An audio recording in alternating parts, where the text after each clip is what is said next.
여러분 안녕하세요. ESG 개념과 ESG 경영을 강의할 저는 한국 ESG 경영원에서 연구실장을 맡고 있는 최부경이라고 합니다. 여러분을 만나 뵙게 돼서 무척 반갑습니다. 여러분도 다 아시는 것처럼 ESG에 대해서는 여러분도 많이 들어보셨을 건데요. 현재 ESG는 기업을 중심으로 활발하게 진행되고 있습니다. ESG가 국내에 들어온 거는 뭐 그렇게 오래되지는 않았지만 기업의 입장에서 봤을 때 ESG를 하지 않으면 안 된다는 어떤 위기의식이 확산되면서 모든 기업들이 지금 ESG 경영을 하고 있는 중인데요. 이렇게 ESG라는 것이 어떤 흐름이 아니라 어떤 기업의 생존과도 관계가 가지고 있는 굉장히 중요한 이슈로서 대두되고 있습니다. 그래서 오늘 이 시간에는요, 그 ESG 경영 개념이나 경영에 대해서 설명할 건데요.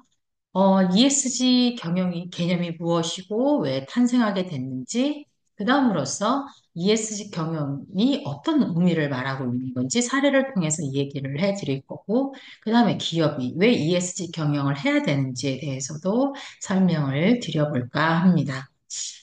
음, 오늘 순서는요, ESG 태동 배경, 그 다음에 ESG의 연역, 그 다음에 ESG의 개념, ESG 경영이란 무엇인가, 또 ESG 경영의 필요성까지 여기 나와 있는 순서대로 진행해 보겠습니다. 우리가 이제 ESG를 얘기하기 전에 우리는 이제 지속 가능성이라는 단어를 먼저 떠올려야 됩니다. 왜 그러냐면 ESG가 나오기 전에는 저희가 지속 가능성, 지속 가능 발전이라는 용어가 먼저 대두됐기 때문인데요. 지속 가능 발전에 대해서는 1987년 세계 환경개발위원회에서 채택된 보고서, 우리들 공동의 미래에서 처음으로 지속 가능 발전이라는 용어가 등장하게 됩니다. 자, 이 보고서에서 얘기하는 거는 지구에서 우리가 지속적으로 살아나갈 수 있으려면, 발전할 수 있으려면 우리가 어떠한 지속 가능한 도구가 필요하다. 왜 그러냐면 우리가 어떤 산업혁명 이후에 인간이 굉장히 산업의 발달로 인해서 편리해지고 삶의 질도 높아졌지만 그로 인해서 우리가 어떤 지구의 자원이라던가 환경에 대한 훼손이 굉장히 많이 일어났기 때문에 우리가 여기서는 더 이상 지속 가능 발전할 수 없다라고 얘기를 하고 있죠. 그래서 이 보고서에서 얘기하는 어떤 지속 가능한 발전이라는 것은 어떤 정의로서 설명되어지냐면 이 자료에서 얘기한 것대로 미래 세대가 자신들의 필요를 충족시킬 수 있는 능력을 해치지 않는 선에서 현재 세대의 필요를 충족시키는 발전이다라고 정의해 놓고 있습니다. 여러분에게는 조금 어려우실 수 있는데요. 이걸 좀 풀어서 설명해 보자면 지금 지구의 자원은요, 굉장히 한정되어 있습니다. 한정되어 있는데 인간이 산업이 발달되면서 이 지구에 있는 자원을 무한대로 많이 뽑았었죠. 또한 환경도 제대로 보호하지 못했습니다. 그렇기 때문에 만일에 가서 지구의 자원이 한정되어 있는데 이걸 여러분이나 제가 사는 이 시대에 이걸 많이 사용하는데 된다면 이 다음의 세대에서 사용할 그런 자원은 없다라는 거죠. 그렇다면 그 다음 세대가 사용할 자원이 없다라는 건 그만큼 이제는 지속 가능할 수 없다라는 뜻이기도 합니다. 그래서 이 지속 가능 발전에서 얘기하는 것은 우리가 이 지구의 자원은 한정되어 있기 때문에 우리가 이 시대에 필요하기 때문에 물론 자원은 써야 되지만 그 자원을 아껴 쓰고 잘 보존해서 다음 세대가 필요한 만큼 쓸 수 있도록 또 다음 세대가 필요한 만큼 쓰고 또 잘 보존해서 그 다음의 세대까지 만일서 지속적으로 자원을 보존해서 넘겨줄 수 있다면 그만큼 우리는 지구에서 지속 가능한 발전을 할 수 있다라고 얘기하는 것이 이 보고서에서 주장하는 내용이다. 그래서 우리가 이제는 더 이상 무방비 상태로 있다 보면 우리는 지속 가능할 수 없어. 그러니 이제는 우리가 지속 가능한 발전을 해야 돼라고 경고하고 있다라고 보실 수 있겠습니다. 그래서 우리가 이제 1987년에 브룬트란트 보고서, 아까도 얘기했던 것처럼 지속 가능 발전에 대한 어떤 새로운 의제가 나오면서, 의제가 나오게 되었고, 2004년에 우리가 Who Can Win이라는 보고서가 나오게 됩니다. 저는 이제 2004년에 글로벌 컴팩트라는 회의에서 또 보고서가 나오게 되는데요. 여기에서 처음으로 ESG 용어가 공식적으로 사용되게 됩니다. 자, 우리가 Who can win이라는 영어 단어를 다양하게 해석할 수 있는데요. 뭐 여기 자료에 나온 것처럼 돕는 자가 이긴다라고 해석할 수도 있고 배려하는 자가 승리한다라는 등으로 다양하게 해석되어질 수 있습니다. 즉 우리가 지속 가능하기 위해서는 어떻게 해야 되느냐? 바로 ESG라는 것을 해야 된다라고 얘기를 하고 있죠. 그래서 Who Care In이 만들어진 이유는 뭐냐? 바로 어떤 투자자들이 기업에게 투자를 할 때 어떤 ESG를 잘하는 기업에게 투자를 하게 된다면 어떤 금융 시장 또는 투자 시장이 굉장히 건전해질 것이고 또한 기업들이 ESG 경영을 하게 된다면 사회도 좋아질 거야라고 이 보고서에서는 얘기를 하고 있습니다. 그래서 이러한 어떠한 이 보고서에서는 그러면 우리가 지속 가능하기 위해서는 무엇을 해야 돼? 바로 ESG 경영을 해야 돼라고 얘기하고 있다라고 보여지면서 그 뒤로 2006년도 유엔의 PRI 뒤에 설명을 하겠고요. 그 다음으로는 2009년도에 본격적으로 또 자본주의 개념이 바뀌고 그 다음에 2019년도에는 또 이해관계자 자본주의가 논의되면서 또 이때 또 코로나19도 겪었죠. 그래서 더욱더 ESG가 이슈가 더욱 증가되는 시기이기도 합니다. 그다음 2020년도에 투자자들로 하여금 본격적으로 이제 기업들에게 ESG 경영을 하도록 요구하는 시기로 이렇게 어떠한 ESG의 영역을 우리가 들여다 볼 수 있습니다.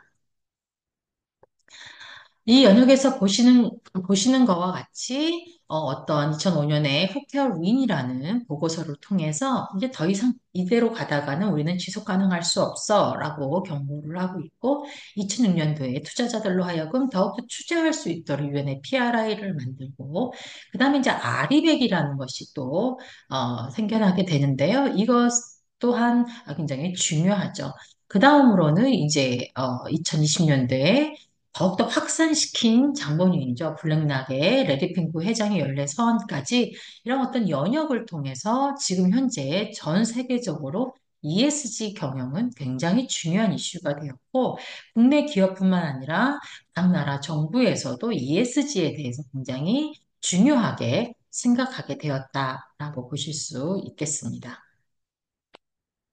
우리가 앞에서, 얘기했던 것처럼, 푸케어린이라는 보고서를 만들면서, 코피아난 사무총장이 이제 투자자들에게 어떤 기업의 ESG 활동에 대해서 좀 주목할 수 있도록 권고를 했지만, 그때까지도, 어떠한 기업들이 체감하는 것은 굉장히 낮았습니다. 또한 투자자들도 그런 권고를 했지만, 그렇게 ESG 경영을 보고 투자하는 경우도 굉장히 드물었고요. 그래서 이 피아난 사무총장이 2006년에 더욱더 투자자들에게 어떤 기업의 ESG 경영을 하도록 압박하도록 만드는 것이 바로 유엔의 책임투자 원칙 PRI를 제정한 것이다라고 볼 수 있습니다. 유엔의 책임의 원칙, 이 PRI는 어떻게 보면은, 투자자들이, 기업에게 어떤 ESG 경영을 하라고 말로만 한다고 해서 기업이 이걸 순순히 따르지 않기 때문에 기업은 이제 투자를 받아야만 생존하는 생태계가 있기 때문에 어떤 투자자들로 하여금 기업에게 ESG 경영을 하라고 압력을 가하는 것이다라고 볼 수 있는데요. 2006년에 만들어진 PRI는 현재 금융의 국제 표준으로 지정되어 있다라고 볼 수 있습니다. 그래서 어떻게 보면은 투자자들로 하여금 ESG 경영을 평가하고 거기에 맞게 투자할 수 있도록 하는 어떤 투자 개념으로 자리 잡았다라고 볼 수 있는데요. 이 PRI는요, 6대 투자 원칙이라는 걸 만들게 됩니다. 이 6대 원칙을 살펴보면 어떠한 그 투자자들로 하여금 의사결정을 할 때 ESG에 대해서 조금 고려해서 의사결정을 해라라는 거고요. 또 어떤 투자 기업 등이 ESG 이슈를 적절한 방법으로 공시한다라는 대목도 있듯이 어떤 투자자들이 어떤 기업에게 투자를 할 때 이 기업이 ESG 경영을 하는지 안 하는지에 대해서 평가하고 또 ESG 경영을 잘하는 기업에게 이 투자를 할 수 있도록 유인하는 것이다라고 볼 수 있습니다. 자, 그렇다면요. 투자자들이 이렇게 어떤 투자 의사 결정을 할 때 ESG 경영을 한번 판단 잣대로 보겠다라고 한다면 기업의 입장에서는 당연히 ESG 경영을 할 수밖에 없겠죠. 그래서 이제 코피아난 사무총장은 그런 의도로 어떤 기업의 ESG 경영을 할 수 있도록 압박하는 용으로 어떠한 이러한 책임 투자 원칙을 만들어냈다라고 보시면 좋겠는데요. 이 자료에서 보시는 것처럼 이 사진에 보면 전 세계적으로 그큰 투자 회사의 대표들이 모여서 어, 이런 그 PRI의 원칙에 동의하겠다라고 서명하는 네, 그런 의식도 네, 치렀다라고 보실 수 있겠습니다. 그렇다면 여기서 중요한 건 뭐냐? 이들이 가지고 있는 투자 금액이 이 자료에서 보시는 것처럼 굉장히 상상을 뛰어넘는 자산을 가지고 투자를 하고 있기 때문에 어떻게 보면 이게 기업에게는 굉장히 이윤 요소가 되겠고 압박을 하는 그 도구로서도 활용될 수 있다라고 보여지기도 합니다. 자, 그러나요, 우리가, 푸케어 위인부터 시작해가지고 PRI까지, 그렇게 그 기업들에게 ESG, 경영을 하도록 압박하는 용도라고 했다고 했지만, 그때까지도 기업들은 그렇게 많이 움직이지 않았고, ESG에 대해서 그렇게 중요하게 생각하지 않았었습니다. 그런데 이게 전 세계적으로 ESG에 대해서 확산시킨 장본인이 있는데요. 그거는 전 세계적으로 가장 큰 투자 회사인 블랙락의 레리 피크 회장이다라고 우리는 생각할 수 있습니다. 보통 투자 회사들은요, 연회가 되면, 새해 초가 되면 자신들이 투자하는 기업에게 연례 서한을 보냅니다. 그래서 우리 회사는 올해는 이러한 정책을 가지고 운영할 것이다라는 이러한 얘기들을 해주면서 그 투자를 받는 회사들에게 그걸 따르도록 이렇게 하는 게 연례 서한인데요. 2021년도에 그 블랙락의 레리 핑크 회장이 연례서한을 또 보냅니다. 보내는데 지금까지는 써 있지 않았던 단어, ESG, 지속 가능성이라는 단어가 포함된 연례 서한을 본인이 투자하는 세계 각국의 회사들에게 보내게 됩니다. 그래서 여기에 나와 있는 것처럼 레리 핑크 회장은 연례 서한에서 환경사회 지배구조 요인을 자산 운용에 적극 반영하겠다. 그렇기 때문에 ESG 경영을 하지 않으면 내가 투자를 하지 않을 거야. 또는 ESG에 반하는 어떠한 경영 활동을 하게 된다면 투자를 처리하겠어라고 네, 엄포를 놓죠. 이때부터 전 세계 기업들이 네, ESG 경영을 발빠르게 도입하고 ESG 경영을 하는 어떠한 그러한 계기가 되었다라고 보실 수 있겠습니다. 자, 그렇다면요. 앞에서 얘기했던 것처럼 어떤 ESG라는 것이 어떻게 해서 나와 있고 또 어떤 영역을 거쳐서 나와 있다고 보실 수 있는데요. 이 ESG라는 것이 다양한 배경과 다양한 요인으로 인해서 탄생이 되었다. 그런데 이제 ESG라는 건 우리가 쉽게 설명할 수 있는 투자자들의 관점에서 이게 나왔다라고 보셔도 무방하다라고 생각이 듭니다. 그래서 우리가 ESG는 여러분도 아시는 것처럼 환경, 사회, 지배구조, 영어의 앞자리를 따서 우리는 ESG다라고 얘기를 하죠. 그런데 이제 ESG라는 것이 어떻게 보면은 쉽게 우리가 ESG라고 표현을 하지만 이거를 조금 더 풀어서 우리가 설명할 수 있다라고 한다면 친환경 경영, 사회적 책임 경영, 투명한 지배구조 경영이라고 우리는 해석해서 얘기할 수가 있습니다. 옆에 ESG의 주요 고려 요인을 보시면 환경, 사회, 지배 구조 나름대로에 포함되는 요인들이 들어 있습니다. 환경 분야를 볼까요? 환경 영역에 보면은 어떤 기후변화라던가 탄소 중립이라던가 대기나 수질 오염 등등 어떤 자연 환경을 보호하는 그런 요인들로 묶여져 있다라고 보실 수 있고요.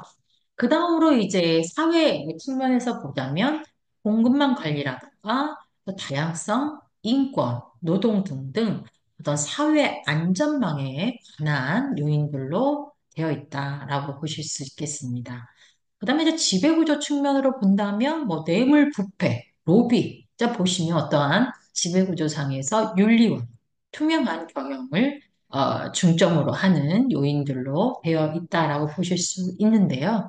우리가 이제 ESG라는 게 단순히 뭐 이런 거다라는 게 아니라 어떻게 보면 기업이 앞으로 지속 성장하고 지속적으로 발전하기 위해서는 ESG라는 걸 해야 된다라고 보는 측면인 거죠. 또한 예전엔 투자자들이 기업을 평가하고 투자를 할 때는 어떤 재무적인 지표, 어떤 뭐 매출액이라던가 뭐 수익성 이런 걸를 보고 투자를 했다고 한다면 이제는 비재무적인 요소인 어떤 환경, 사회, 지배구조 이 세 가지의 성과도 함께 포함해서 기업을 판단하고 투자를 하도록 하는 것이 바로 ESG다라고 보실 수 있겠습니다.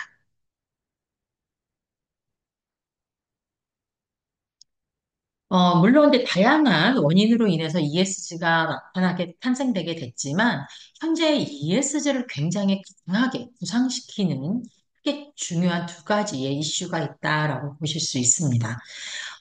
그 이슈에는 첫 번째 기후변화의 이슈고요. 그 다음으로는 이해관계자 자본주의의 이슈다. 즉 자본주의 개념의 변화의 이슈다라고 우리는 볼 수 있습니다. 첫 번째 기후변화 이슈 같은 경우에는 제가 여러분에게 뭐 일일이 설명드리지 않아도 현재 우리나라도 기후변화로 인한 다양한 재해를 좀 경험하고 있다. 물론 다른 나라에 비해서 크게 뭐 체감하듯이 뭐 홍수가 엄청 쏟아져서 인명피해나 재산피해가 생기거나 그러진 않더라도 실질적으로 저희가 올 여름만 하더라도 굉장히 여름이 길었고 열대야도 굉장히 길었습니다. 그로 인해서 굉장히 우리가 불편함을 겪었는데요. 이렇게 어떤 기후변화의 이슈 때문에 이제는 기업이 됐던 사회가 됐던 우리 개인들이 됐던 이런 기후변화에 대응하기 위해서 더 이상은 기후변화가 일어나지 않도록 노력해야 된다라는 굉장히 인식이 확산되면서 이 ESG를 부상시키는데 큰 역할을 했다라고 볼 수 있습니다. 두 번째는요, 자본주의 개념의 변화인데요. 예전에는 기업에서 누구의 가치가 가장 중요하냐라고 했을 때는 주주의 가치가 가장 중요하다라고 해서 주주 가치 자본주의 개념 3.0의 시대를 살았습니다.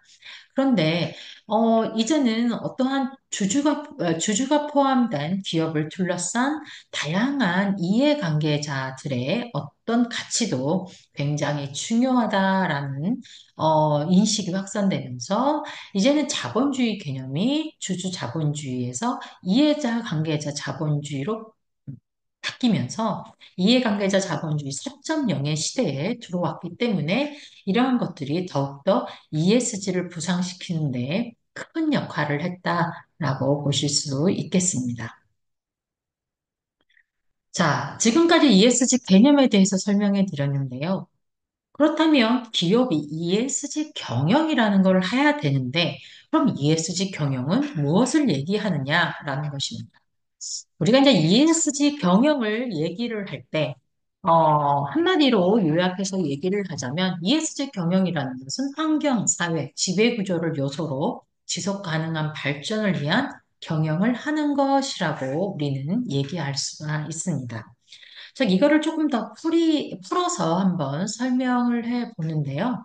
ESG 경영이라는 것은 지금까지 기업들이 경영 활동을 하면서 어떤 수익 창출을 위해서 환경을 오염시키는 경우도 많았고요.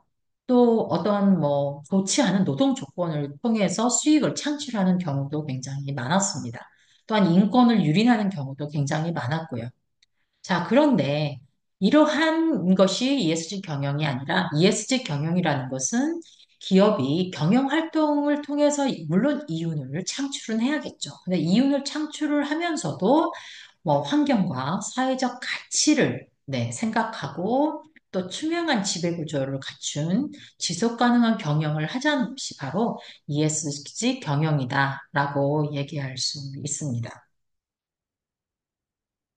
우리가 현재 이 ESG 경영이라는 것이 어떻게 보면 어떤 기업에서의 경영에서는 경영 방법의 하나라고 여길 수 있겠지만 그렇지는 않습니다. 물론 어떤 경영을 하는 하나의 방법일 수도 있겠지만 현재 ESG 경영은 어떤 기업을 판단하는 평가 잣대로서 쓰이고 있습니다. 즉 투자자, 뭐 소비자 또는 뭐 고객사 등등 아니면 뭐 정부 또는 평가사, 이런 다양한 이해관계자들이 기업을 평가할 때, 아, 이 기업이 ESG 경영을 잘하는 기업인지, 그렇지 않은 기업인지를 통해서, 그 기업을 평가하기 때문에 ESG 경영이라는 것은 그만큼 기업을 평가하는 잣대로서, 사용되고 있다. 또한, 이렇기 때문에 기업 입장에서는 ESG 경영을 어느 경영 전략으로서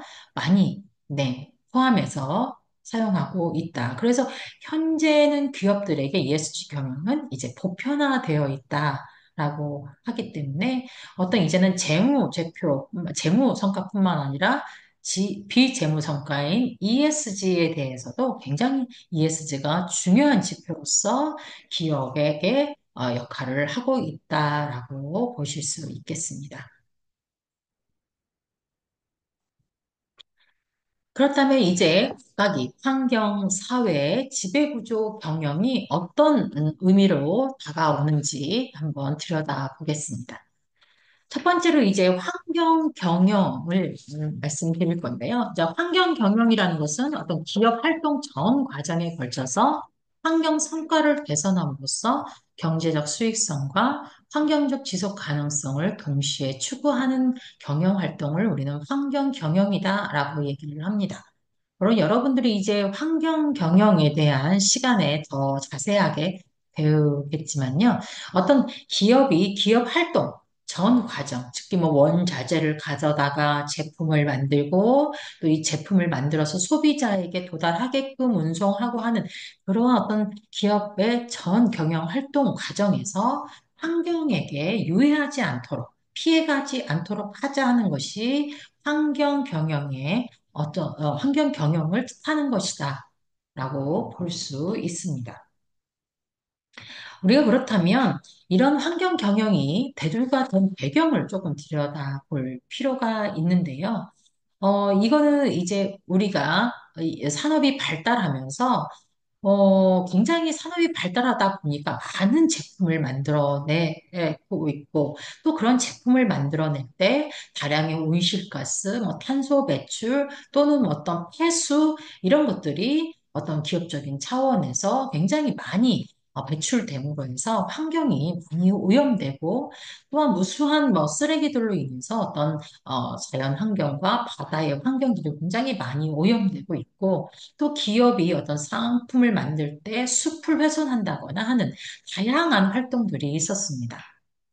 그렇기 때문에 이런 다양한 그 경영 활동 중에 환경이 굉장히 많은 피해를 입었고 환경이 훼손되는 경우가 있었죠.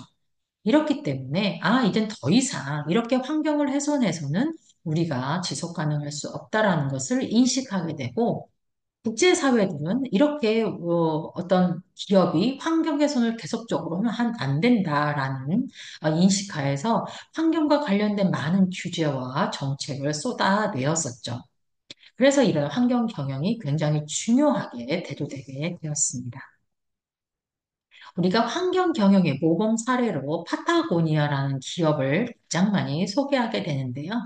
여러분도 이제 파타고니아 기업은 많이 들어보셔서 아실 것입니다. 아니, 파타고니아 옷을 또 사서 입으시는 분들도 계실 건데요. 이 파타고니아의 경영 철학, 즉, 이 파타고니아라는 기업이 존재하는 목적은 단 하나, 환경 보호다라고 얘기를 하고 있습니다. 그래서 이 파타고니아는 굉장히 그 지구를 살리는 기업이라고 불리면서 어떤 환경 문제 해결을 위해서 기업 경영 활동과 성과를 인정받고 있는 기업이기도 합니다. 여러분이 이 자료에서 보시는 것처럼 제발 우리 옷 좀 사지 마세요라는 마케팅을 해서 굉장히 더 유명해진 회사이기도 하는데요. 이렇게 우리 옷 사지 마세요라는 마케팅을 하는 것은 어떻게 보면 이 안에는 많은 의미를 내포하고 있다라고 합니다. 어, 우리가 저도 그렇고 여러분도 그렇고 그냥 옷을 많이 우리는 이제 사게 되는데요. 필요에 의해서 사게 되기도 하고 필요치 않아도 유행에 따라서 사기도 합니다. 그렇다 보면 또 안 입지 않은 옷들이 굉장히 많이 발생하고 그 옷들을 우리는 쉽게 또 버려지기도 하죠.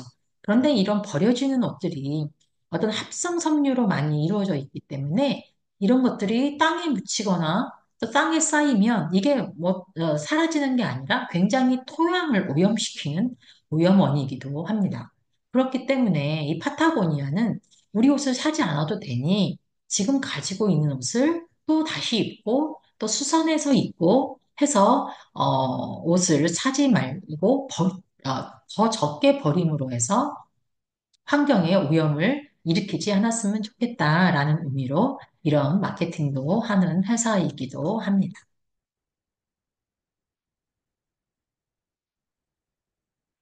그다음으로 이제 사회 경영에 대해서 말씀을 드리겠는데요.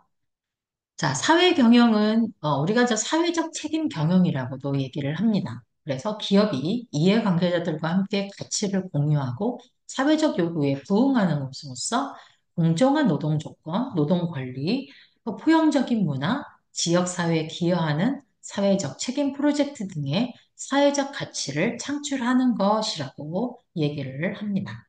즉, 우리가 이제 환경 경영이라는 거는 어떤 환경 보호에 초점을 맞췄다라고 한다면, 사회적 책임 경영은 인간에게 초점을 맞췄다라고 보실 수 있겠습니다.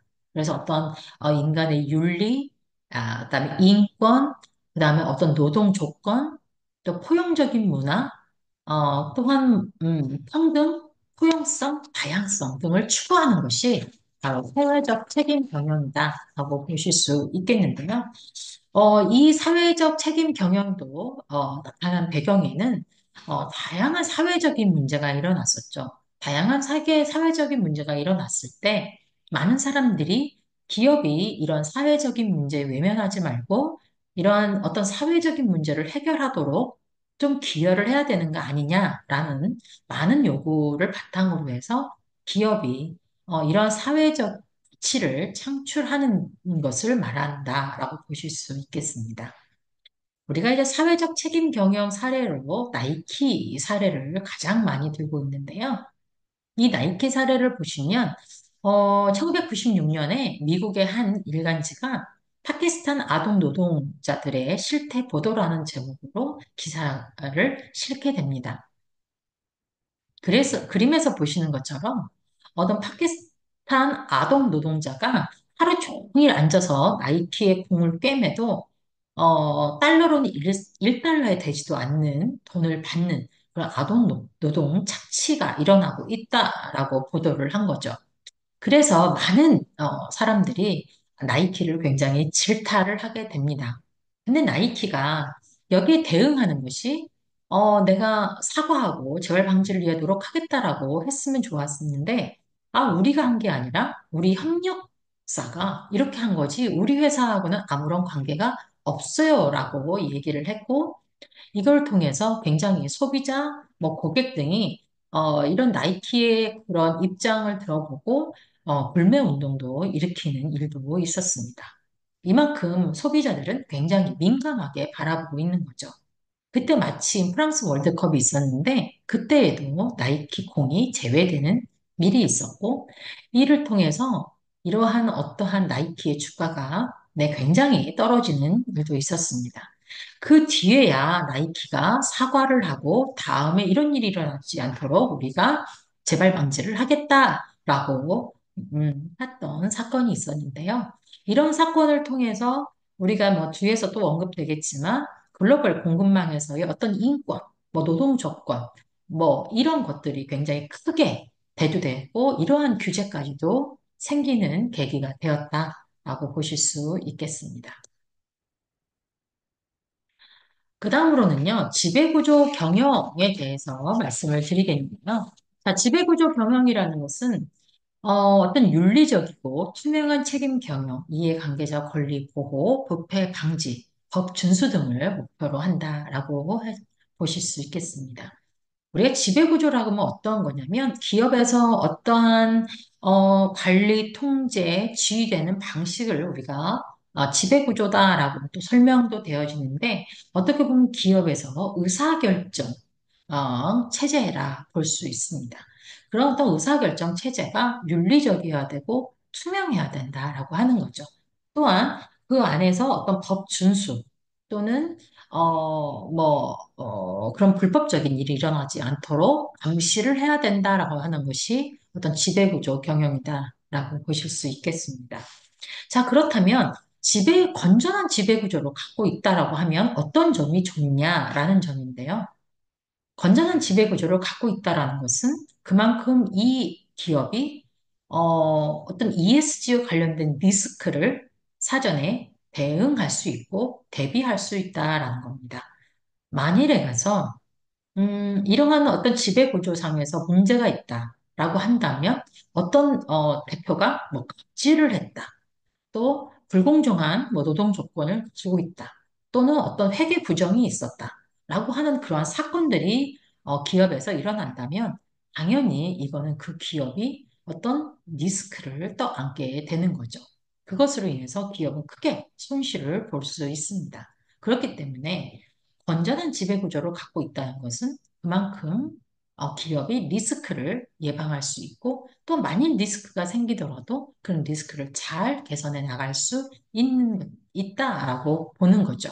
그렇기 때문에 투자자들은 이런 어떤 건전한 지배구조를 갖고 있다라고 한다면 그만큼 이 기업은 지속 성장할 수 있을 거라고 생각하고 그런 기업에 더욱더 투자를 할 수 있다는 겁니다. 그렇기 때문에 기업들은 이러한 건전한 지배구조 경영을 하는 것이 그만큼 중요하다라고 볼 수 있는데요. 2023년 12월에 국내 기업들을 대상으로 ESG에 대한 사건, 사고, 추이를 한번 살펴본 결과가 있어서 가지고 와봤습니다. 보니까 어떠한 지배구조 투명성이라든가 또는 도덕성 또는 리스크 관리 부실, 이런 것들이 아직도 국내 기업에서 많이 일어나고 있다는 것은 이 결과에서 볼 수 있듯이 아직도 이런 지배구조적인 어떤 문제들이 국내 기업들이 해결되지 못하고 있구나라는 것을 여기서 들여다볼 수 있습니다. 옆에 보시는 것처럼 이렇게 어떤 지배구조의 문제들이 빈번하게 일어나고 있기 때문에 글로벌 기업들은 이런 지배구조에서 문제가 일어나지 않도록 ESG에 기반해서 이 지배구조 개선을 위해서 다양한 프로그램을 가동해서 이 지배구조상의 문제가 일어나지 않도록 굉장히 노력하는 모습들이 보여지기도 합니다.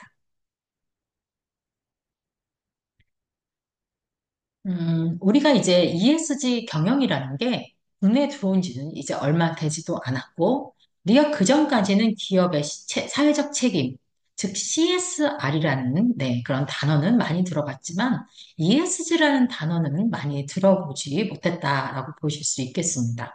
그래서 많은 사람들은 ESG가 너무 새로운 거 아니야? 갑자기 튀어나온 거 아니야? 라고 생각하실 수 있겠는데요.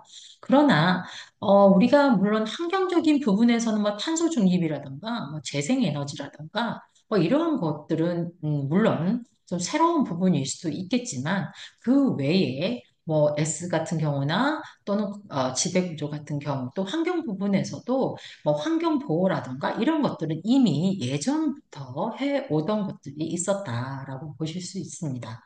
그래서 ESG라는 게 새로운 거다라는 게 아니라 이미 예전부터 해오던 것들이어서 새롭지 않다라고 우리는 인식할 수 있는데요. 특히 이제 S 같은 분야에서는 굉장히 예전부터 이제 S 분야에서는 굉장히 많은 활동들과 많은 정책들이 있었고 기업들이 또 그런 정책이나 규제에 대응하면서 발전시켜 온 것도 있습니다. 우리가 S에서 가장 중요한 거는 뭐 인권이라든가 뭐 노동 조건이라든가 뭐 이런 것들이 굉장히 많은데요. 일단 1948년에 이미 세계 인권 선언이 되어 있었고요. 그 다음에 1998년에 노동의 기본적인 원칙이 만들어져 있었습니다. 그 다음으로는 2010년에 ISO 26000이 만들어졌는데요. ISO 26000은 뭐죠? 사회적 책임에 대한 국제 표준이다라고 보실 수 있죠. 즉, 기업들이 그런 어떤 사회적 책임 경영에 대해서 성과를 내기 위해서 이 ISO 26000의 표준을 따라서 경영 활동을 해오고 있었다라고 보실 수 있습니다. 그다음에 2011년도에는 유엔 기업과 인권 이행 지침이 이미 나와 있어서 기업들이 이걸 많이 참고하고 있었고 2015년도에 지속 가능 발전 목표가 만들어져 있었습니다. 그렇기 때문에 어떻게 보면 ESG가 뭐 새롭다라기보다는 이미 많은 부분들이 예전부터 해오고 있었다라고 보실 수 있겠습니다. 물론 이제 앞에서도 설명드렸던 것처럼 자본주의 개념이 이미 2010년도에 바뀌었기 때문에 이러한 지배구조 관련해서도 새롭지 않다라고 보실 수 있는데요. 이미 글로벌적으로 세계 각국이 이제는 주주 자본주의가 아니라 기업을 둘러싼 다양한 이해관계자들의 가치를 존중하는 그러한 흐름으로 흘러갔기 때문에 지배구조상으로도 그렇게 새롭지 않다라고 보실 수 있겠습니다. 국내를 한번 볼까요? 국내에 보면 기업의 목적에 대한 설명이라는 게 있는데요. 그 기업의 목적에 대한 설명에 기업 지배구조 원칙이라는 게 있습니다. 그 기업 지배구조 원칙 2012년도에 지배구조 원칙에 보면 아홉 번째, 기업은 근로자, 고객, 거래업체 등을 공정하고 공평하게 상대해야 하며 최상의 수준의 기업 시민으로서 모범이 돼야 된다라는 원칙이 이미 세워져 있기 때문에 ESG가 어느 날 갑자기 튀어나온 게 아니라 이미 진행되고 있었던 것이다라고 우리는 알 수가 있습니다. 우리가 ESG하고 CSR에 대해서 많은 분들이 같은 거 아니야? 라고 생각을 하시는 분들이 굉장히 많은데요. ESG하고 CSR은 어떻게 보면 똑같이 좋은 일을 하는 거야 라고 생각하실 수 있지만 엄연히 이 두 가지는 서로 다르다라고 여러분이 아셔야 될 것 같습니다. 그래서 ESG와 CSR의 차이점에 대해서 설명을 드리고자 합니다. 먼저 CSR은 여러분도 아시는 것처럼 기업들이 굉장히 어떤 기업의 입장에서 어려운 사람을 돕는다던가 어떠한 또 고아원에 가서 어떤 물품을 전달한다거나 아니면은 또 연탄을 나른다거나 하는 어떤 자선행위다라고 우리는 볼 수 있습니다. 그래서 이거는 뭐 CSR은 기업의 입장에서 해도 되고 안 해도 되고 하는 거 관점 때문에 기업의 관점이라고 볼 수 있죠. 어떤 기부나 봉사가 주로 이어졌다라고 보는 겁니다. 그래서 어떤 기업이 다양한 이해관계자, 뭐 소비자도 있겠지만 어떤 다양한 이해관계자와 긍정적인 관계를 유지하고 자신들의 브랜드 이미지를 좋게 하기 위해서 하는 하나의 활동이다라고 우리는 알고 있습니다. 그런데요, ESG 경영은 그거와는 전혀 다릅니다. 이 CSR이 어떤 기업의 관점에서 이루어지는 거라면 ESG 경영은 주주의 관점에서 이루어지는 거다라고 보실 수 있는데요. 즉, 어, 기업이 해도 되고 안 해도 되고가 아니라 ESG 경영은 안 하면 생존할 수 없는 생존에 필수적인 것이다라고 하는 거죠. 그래서 이 ESG 경영은 투자자 관점에서 바라보는 관점이다. 라고 보여지는 거고요. 그 다음에 CSR은 어떤 평판의 문제라면 ESG 경영은 생존의 문제다. 물론 CSR이 한 단계 좀 업그레이드 된 것이 ESG라고 볼 수도 있지만 엄연히 관점이나 활동이나 모든 것들이 다 다르다. 그래서 CSR과 ESG는 같은 것이 아니다라고 보실 수 있겠습니다. 자, 그렇다면요. 우리가 이런 ESG 경영이 이러한 의미를 가지고 이런 활동이다라고 한다면, 과연 기업이 왜 꼭 우리가 ESG에 주목해야 되는가? ESG 경영이 왜 필요한가라는 관점에서 한번 들어보도록 하겠습니다. 우리가 이 기업이 ESG 경영을 해야 되는 또 주목해야 되는 이유를 단 한마디로 우리가 정리하자면 그거는 다양한 이해관계자들이 ESG를 요구하고 있기 때문이다라고 우리는 정리해서 이 얘기를 할 수 있습니다. 자, 우리가 이해관계자라고 한다면 어떤 기업하고 관계를 갖고 있는 기관, 사람들을 우리는 이해관계자라고 이 얘기를 하는데요. 투자자도 있겠고, 또 고객도 있겠고, 또 신용평가사, 또 정부, 또 다양한 분야, 금융권도 있겠고요. 뭐 다양한 기업하고 조금이라도 관계를 갖고 있다면 다 그거는 이해관계자다라고 우리는 얘기할 수가 있습니다. 이런 이해관계자들이 기업에게 ESG 경영을 하도록 요구하고 있다라고 볼 수 있는데요. 이런 다양한 이해관계자들이 기업에게 어떠한 요구를 하고 있는지 이제 차근차근 하나씩 들여다보도록 하겠습니다. 첫 번째는 이제 시대적 요구다라고 얘기할 수 있는데요. 이거는, 앞에서 설명했던 것처럼 어떤 기후위기로 인한 어떤 기후재난, 이런 것들이 굉장히 세계적으로 빈번하게 일어나고 있습니다. 또한 우리가 코로나19 팬데믹도 겪었고요.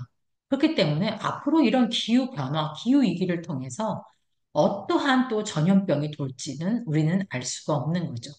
또 그래서 이러한 기후위기를 통해서 어떤 다양한 자연재해, 재해들이 빈번하게 일어나고 있고, 이런 것들이 우리 지구가 굉장히 이런 재난으로 인해서 몸살을 겪고 있다라고도 얘기합니다. 또한 전문가들은 이대로 우리가 온실가스를 계속 배출하고 지구의 온도를 높이면 이젠 인류가 더 이상 이 지구에서 생존할 수 없다. 그래서 인류의 종말의 위기가 왔다라고도 경고하고 있습니다. 그렇기 때문에 이제는 더 이상 우리가 이런 기후변화가 일어나지 않도록 우리는 굉장히 준비를 해야 된다. 또한 기업들도 ESG 경영을 통해서 더 이상 온실가스를 배출하지 않도록 해야 된다라고 하는 시대적 요구가 굉장히 강하게 오고 있다라고 볼 수 있습니다.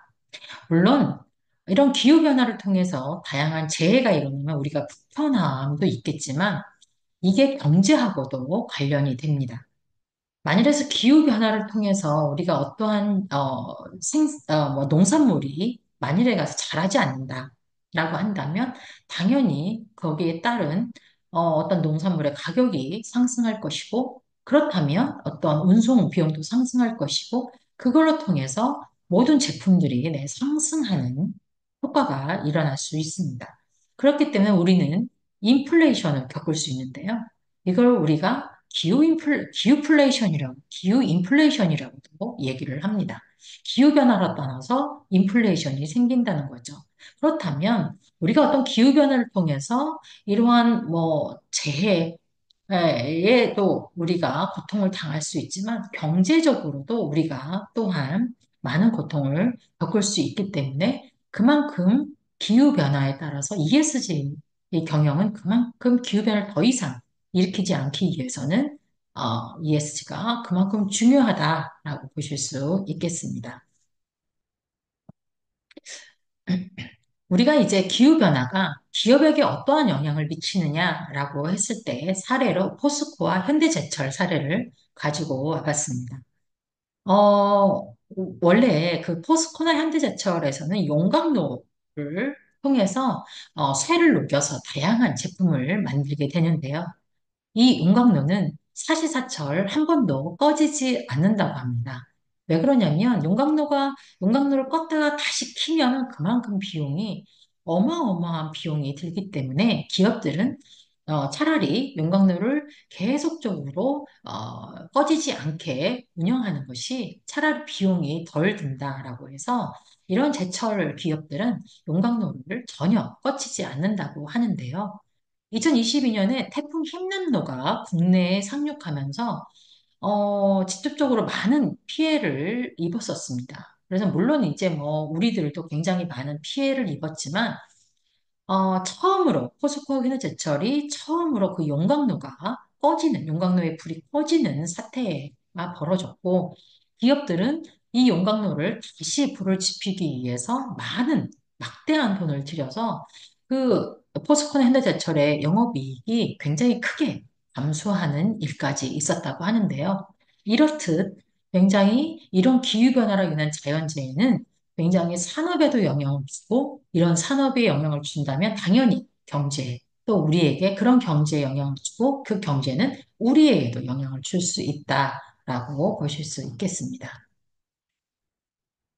두 번째는요, 투자자의 ESG 요구 증대인데요. 물론 앞에서 투자자들의 얘기를 제가 많이 해드렸는데 ESG는 투자자들로부터 시작이 되었다 해도 과언이 아니다라고 보실 수 있겠습니다. 그래서 투자자들이 ESG 경영을 잘하는 기업에 투자를 하겠다라고 많이들 하고 있고 이 자료에서 보시는 것처럼 ESG 관련 투자 자산이 해마다 크게 성장하는 것으로 볼 수 있습니다. 그렇듯이 이제는 투자자들이 ESG 경영을 하는지 안 하는지 잘하는지 못하는지를 보고 투자하는 그런 흐름으로 흘러가고 있다. 그래서 기업들은 ESG 경영을 이제 할 수밖에 없는데요.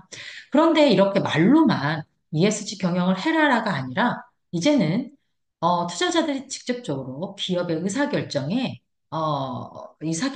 들어와서 의사결정을 하는 그런 어떤 스튜어십 코드를 발동하는 경우가 굉장히 많아졌다라고 보실 수 있겠습니다.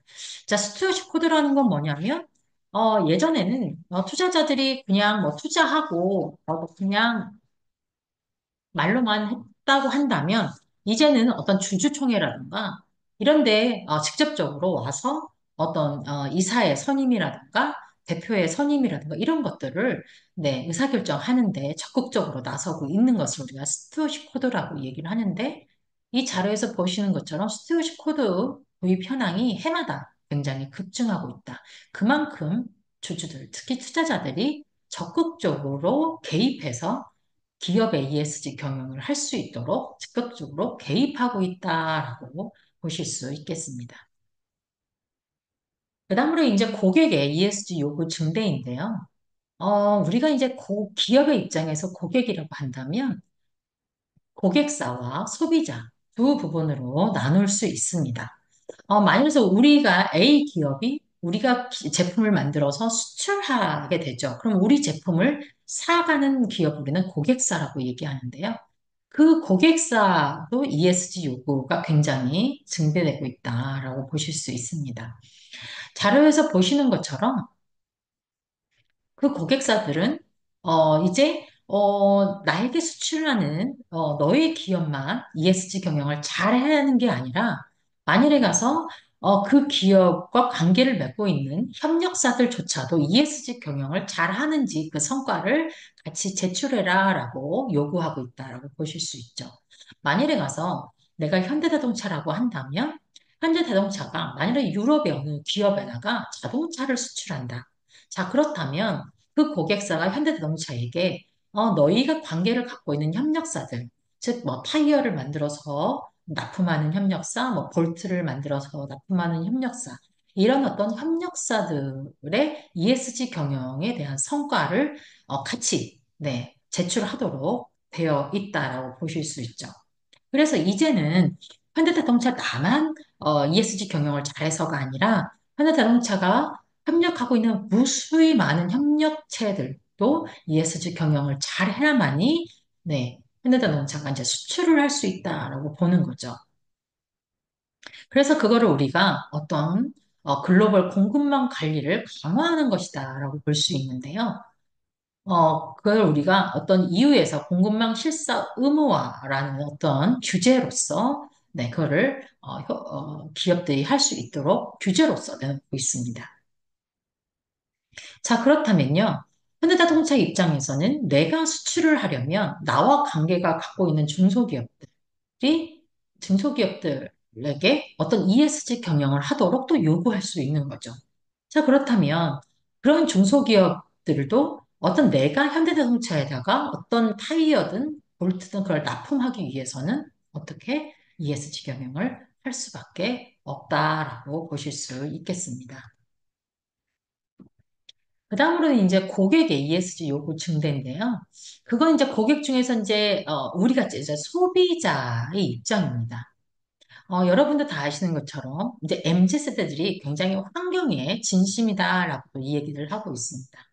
그래서 내가 뭐 돈이 조금 더 들더라도 친환경 제품을 쓰겠어라는 어떠한 뭐 인식 조사 결과도 나왔듯이 어떤 우리 MZ 세대들이 굉장히 환경에 진심이고 또한 우리가 디지털 기술이 발전하면서 떤 기업에서 어떤 좋지 않은 사건이 일어났다. 그렇다면 이러한 어떤 디지털 기술로 인해서 뭐 SNS라든가 이런 걸로 굉장히 빠르게 확산되면서 뭐 불매 운동을 한다거나 아니면 뭐 좋은 일을 하는 기업이 됐던 지자체가 됐던 그럼 우리 돈줄레로 가자라던가 굉장히 이런 일들이 굉장히 많이 일어나고 있기 때문에 기업의 입장에서는 이런 소비자들의 어떤 반응에 민감하게 반응할 수밖에 없다. 그래서 이런 그 소비자들도 어떤 기업을 평가를 할 때 그 기업이 어떤 이러한 ESG 경영을 잘 하는지, 어떤 환경에 대해서 좀 진심인지, 또 친환경 제품을 만드는지도 그런 것들을 고려해서 기업의 선호도도 결정한다라고도 얘기를 하고 있습니다. 우리가 이제 한 사례로 얘기하면, 우리가 예전에 아프간 안에서 전쟁이 일어났을 때, 저희 그 아프간에 주둔하고 있었던, 저희 국민들을 이제 우리나라 비행기로 데리고 온 적이 있습니다. 그래서 거기서 일하는 우리나라 사람을 도와주는 우한 교민들을 직접 우리나라에 살게끔 해줬는데요. 그래서 그 우한 교민들을 진천군에서 살 수 있도록 해 주었습니다. 그랬더니 많은 사람들이 이렇게 좋은 일을 했다, 진천군이. 그래서 그 진천군에서 나오는 어떤 식품들, 잡곡류, 이런 상품을 파는 이런 어떤 몰이 있었는데 주문 폭주하는 일이 발생할 정도로 소비자들이 그만큼 이렇게 민감하게 바라보고 있다라고 볼 수 있죠. 그 다음으로는 이제 기업이 얼마나 소비자의 의견에 민감하게 반응하는가라는 사례입니다. 여기서 보면 이 스팸에 노랑 뚜껑이 있었는데 아마 여러분들도 스팸에 노랑 뚜껑을 많이 보셨을 거라고 생각이 듭니다.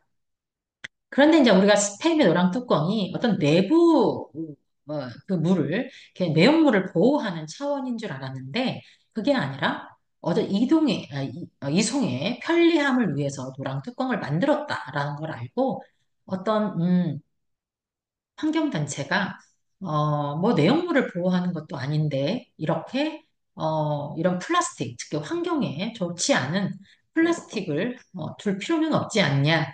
그래서 CJ 제일대당한테 이 노랑뚜껑을 없애서 판매했으면 좋겠다라고 의견을 제시했을 때, 네, 스팸에 이제 노랑뚜껑이 없는 채로 나오는 경우가 많습니다. 그래서 현재는 스팸에서 이 노랑뚜껑이 없이 판매를 하고 있고, 또한 엔요라는 요구르트가 있는데요. 그냥 아이들이 굉장히 좋아하는 요구르트라고 합니다. 그래서 엄마들이 굉장히 편리하게 할 수 있도록 엔요 옆에 빨대를 같이 부착해서 판매를 했었는데 한 소비자가 이 빨대가 있으면 편리하겠지만 이게 환경에 좋지 않으니 빨대를 빼고 판매했으면 좋겠다라고 했더니 메일유업에서 이 빨대를 빼고 네, 엔요를 네, 출시했습니다. 그래서 현재는 엔요 요구르트에 빨대가 네, 없는 상태로 네, 나오고 있는데요. 이렇든 어떤 소비자의 그런 의견에 기업들이 그만큼 민감하게 반응하고 있다고 보실 수 있겠습니다. 그 다음으로는요. 기업이 물론 투자를 받는 것도 굉장히 중요하지만 또 평가를 제일 받는 것도 굉장히 중요합니다. 그래서 신용평가를 매해마다 받게 되는데요. 예전에는 이제 그 신용평가 회사들이 그 기업의 재무적인 제품만 보고도 평가를 했었습니다. 그러나 현재는 신용평가 회사까지도 이제는 재무성과에다가 비재무성과인 ESG 성과까지 포함해서 신용평가를 하겠다라고 나오고 있고요. 현재는 그렇게 하고 있습니다. 그래서 세계적인 신용평가에서 무디스라던가 S&P 같이 아주 세계적인 신용평가 회사에서 어떤 기업의 환경 오염이라던가 탄소 배출량, 또는 뭐 안전보건 등등 이런 다양한 어떤 ESG 관련 지표를 통해서 그 기업을 평가하고 이걸 통해서 기업의 어떤 신용평가를 평가하는 그런 경우가 굉장히 많이 일어나고 있다라고 보실 수 있겠습니다.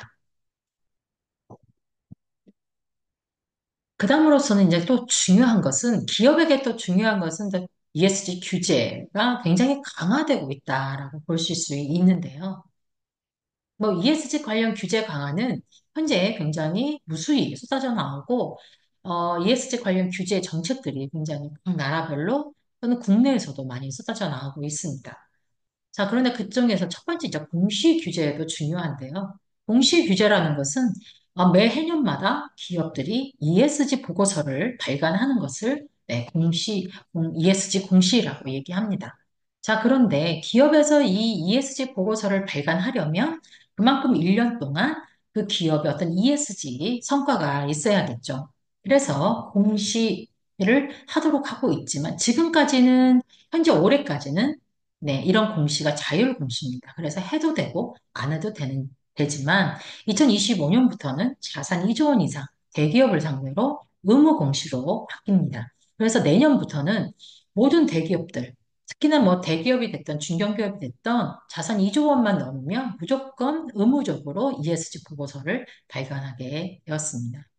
그런데 그러면 ESG 보고서를 뭐 발간하면 뭐가 좋으냐라고 하는데 그 ESG 보고서는요, 어떻게 보면 기업이 1년 동안 어떤 환경, 사회, 지배구조의 어떤 성과를 다양한 이해관계자들에게 알리는 홍보의 역할도 하고, 또는 투자자들이 그런 ESG 공시를 보고, 아, 이 기업이 이만큼 잘하고 있구나. 그러면 이 기업이 지속 가능할 수 있겠구나를 보고 또 투자할 수 있는 하나의 재료도 되기 때문에 그만큼 중요하다라고 보실 수 있습니다.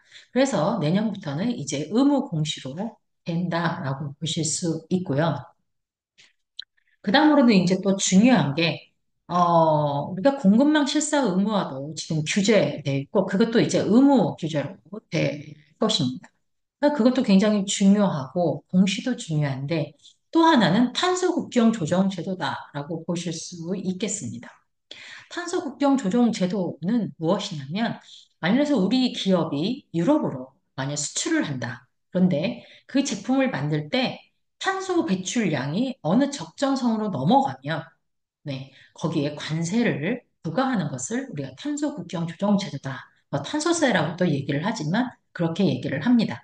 그런데 여기 품목이 6개 품목인데요. 시멘트, 전력, 비료, 철강, 알루미늄, 수소를 대상으로 하고 있습니다.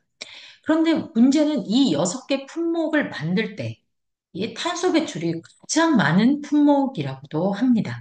우리가 철강이나 또는 비료, 전력 이런 걸 만들어낼 때가 가장 탄소 배출 온실가스가 많이 발생하고 있기 때문에 이걸 어떤 규제 품목으로 정한 것이다라고 보실 수 있는데요. 이게 이제는 아직까지는 이제 뭐 의무 규제로 되어 있지는 않지만 곧 이게 의무 규제로 될 수 있다라고 볼 수 있습니다. 그래서 이제 앞으로 국내에서 유럽으로 수출을 할 때 이런 것들을 적용받게 되는데요.